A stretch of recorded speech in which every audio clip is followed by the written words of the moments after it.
I want to welcome all of our life groups to this new feature that we have where we're going to focus on this invitational life.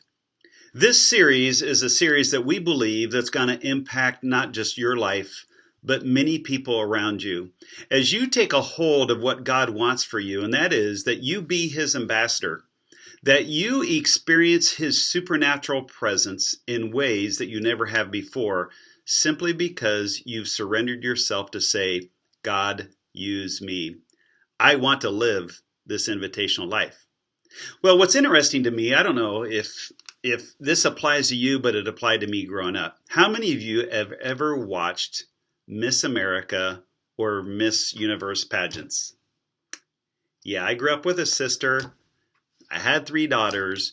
What always got me about those pageants, I was thinking campaigns, but those pageants, was the fact that so often they would interview the gals and say, what difference do you want to make in the world? If you reign, if you become Miss America, what difference do you want to make? What is on your heart? How many times did I hear world peace? I mean, just constantly. Well, what's interesting is that in the midst of our world wanting to have peace, most people still want to retain control.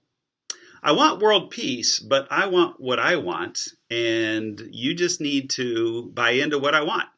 Well, what's interesting is recently I saw a politician's flyer that came to my house, and it said, "Our community, your way." I'm thinking, how can everything go my way? I don't know that it can. Well, that was actually part of the problem that was happening in Jesus' day. And Paul speaks to the Ephesians church, and that's what we're looking at tonight, Ephesians 2. And what he says to them is, the two of you are meant to come together.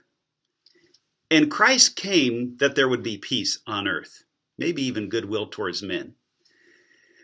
But you two are at odds. What's interesting is that in the Greek, Paul said that you two have called each other atheists, which suggests that both of you did not believe that the other one had the right view of God, or that you even knew God or believed in a God. Well, what's interesting in this whole process is that Paul says Christ died and the cross created a bridge for there to be peace, and that the division would be destroyed. Why does that matter to us? Well, because Jesus said, I've come to give life, I've come to give it abundantly, but I've also come to unite, to create a community. And you know, unity is in community. But what does it require? It requires us giving up our intellectual barriers, our emotional barriers, our mental barriers, and actually choose to receive each other. To no longer create division, but to create bridges. And so tonight, one of the challenges that you're going to look at during our text is to think about and consider ultimately, who can I be praying for? Who can I be reaching out to? How may I have a God moment where God says to me, minister to this person, a person that you might have written off for whatever reason, because they were a part of them, the other group, which for the Jews was the Gentiles, but for the Gentiles, it was the Jews. But what can we do to live our life in such a way that we ourselves are no longer a burden to someone else becoming a Christian? Many non-believers, as we call them, or many non-Christians, or many people who say they're Christians, but they don't belong to a church, is because they say, I don't want to be a part of what I see. In other words, Christians don't exactly live out what they claim. Well, Christ came to bring unity. And unity is dependent upon love. And we know that Paul said in Corinthians 13, there's 3 things that remain, but the greatest of these is love.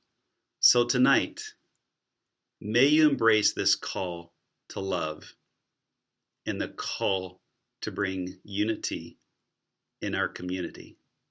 God bless you as you start this conversation, and I look forward to talking with you soon.